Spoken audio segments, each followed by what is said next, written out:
Greetings and welcome back to room 303 in our Talks with Walt, as we are calling our readings through the deathbed edition of Walt Whitman's Leaves of Grass. We are in the Calamus section, and we turn now to a very interesting little poem, Trickle Drops, originally called Confession Drops. Another one of those really controversial poems of Leaves of Grass that we will, kind of want to try to figure out what exactly is going on here. There's one of the more disturbing word pictures that is actually going to be an allusion, A-L-L-U-S-I-O-N, to a biblical story. Now, our assumptions are that you've been with us at LearnStrong.net, down the left-hand side, from the inscriptions all the way through the last poem that we did not heed. Our background information, it will be significant as well for us here as we're working with Norton's. The last line, Norton's will tell us, of this Calamus number 15 was added in 1867. There were no further changes. The 1860 manuscript has the title, as we said, Confession Drops, which supports the meaning of line number 6. Now, this is a poem that will draw heavily on the Luke 22:44 passage that Christ is purported to have sweat drops of blood. Now, exactly what's happening in this poem has always been the subject of some serious debate. I'm going to leave it to you to try to figure out what you think's going on here. Let's just enjoy reading the poem. Trickle drops, my blue veins leaving. Oh, drops of me, trinkle, slow drops. Candid from me falling, drip, bleeding drops. From wounds made to free you, whence you were prisoned. From my face, from my forehead and lips, from my breasts, from within where I was concealed, press forth red drops, confession drops. Stain every page, stain every song I sing, every word I say, bloody drops. Let them know your scarlet heart. Let them know your scarlet heat. Let them glisten. Saturate them with yourself, all ashamed and wet. Glow upon all I have written or shall write. Bleeding drops. Let it all be seen in your light, blushing drops. Now, you can go ahead and just count up the number of times that the word drops is going to be repeated here. So obviously we got something very fascinating going on, as in drip, drip, drip, drip. What is this about? We got drops of blood. Again, we are working with the Luke 22:44 passage that it is purported that in the Garden of Gethsemane, Christ will sweat drops of blood.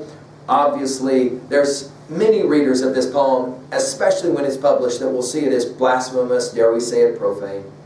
What are these drops? Well, obviously there is a sexual rendering of this poem, no question. That can be read that way. Many have read this as a very sexual poem.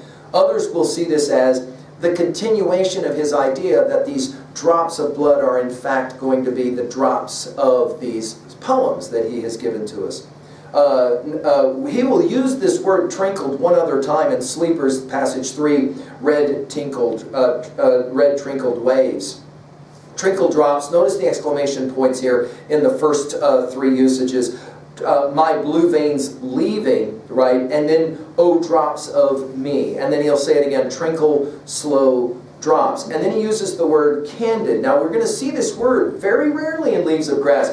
On Journeys Through the States, we've already seen it. Of course, you'll remember that candid but facts be submitted to a candid world will be Jefferson's language in the Declaration of Independence, a text we've already worked with. Candid from me, falling, drip, bleeding, drops. And you can see the rhythm here as well, right? From, and then we've got several lines with the word from. From wounds made to free you, whence you were prisoned. And obviously the you here is the drops themselves. So in other words, he's speaking directly to the very poems, if that's how you understand this word drop. From face, from my forehead and lips, from my breast. I told you about his fascination with the word breast from Song of Myself, passage 5. From within where I was concealed. And again, now all of a sudden we get back to a major theme of Leaves of Grass, that Whitman is constantly letting us know that there's elements of what he's doing that is concealing, not letting you know exactly everything that's happening. Pressed Fourth, red drops, confession drops, and there's your original title, as we said. And then he's got this word stain used twice. Now it's fascinating to follow how this word gets used in Leaves of Grass. By Blue Ontario's shore, passage 8, he says, "But damn that which spins itself with no thought of the stain." Clearly there's some struggles that Whitman will play out in his poetry, especially in the Calamus section, with his own sexuality, with being and feeling ashamed, and the idea of stain. And then he uses this strange pronoun them. Let them know your scarlet heat. And think about this one, because the moment that we hear the word scarlet, we think of Hawthorne's Scarlet Letter of 1850. Think about your dates there. Let them glisten. Now, make a note. This word glisten is going to be significant for us when we get to Louisiana and live oak. The live oak glistens will be there. I saw in Louisiana live oak growing. Will be there in a couple of poems away from here. We'll come back to this word glisten. And then the word saturate them. We'll see this in our study of spontaneous me. With yourself all ashamed and wet obviously makes us begin to wonder, are we talking about his creative compositional work? Or are we talking about some other kinds of challenges that he has, possibly sexual? Many have read it certainly that way. And then the word glow upon all I have written or shall write. And then we're back to it again with bleeding drops from the third line. Let it all be seen in your light. So notice we got this glow, we've got this light, takes us back to earlier poems with the idea of the sun. Blushing, and this word blushing, we'll see this in our study of the sleepers. Hot-cheeked and blushing will be his use there. And then finally the word drops one more time to begin and end the poem. It is a remarkable little poem that seems to suggest that Whitman as poet is in some ways trying to come to terms maybe with his challenges as an artist, to not divulge too much and yet at the same time to divulge all kinds of things. Well, what are we going to say about this poem at 2A? Well, obviously one reading of this is creative work is hard, it's very difficult, like sweating drops of blood, we might say. Often artists have to struggle with their own confidence, feeling ashamed, not wanting to share certain parts of their own life. We certainly will have biographers that will say this about Whitman, that there are elements of his life he did not want others to know. And so he would write these kinds of poems, but he would almost in some ways hide behind these kinds of poems. Well, at 2B, I'm just going to point out this disturbing word picture and the repetition of the word drops over and over again, which many readers have pointed out makes sense given that we are dripping blood quite literally in the poem from the face, etc. Right?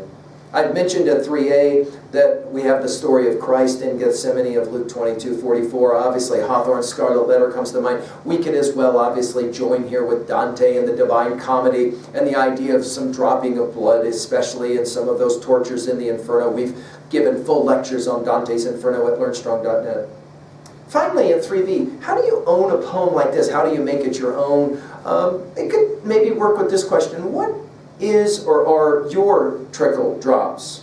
What is the source, for example, of your inspiration? Is possibly your shame as well. And how are you learning to live with these drops? It seems that this is a part of that idea in this poem as well, to try to continue to get on with whatever is your artistic project in spite of the fact that it might be difficult or painful. Thank you.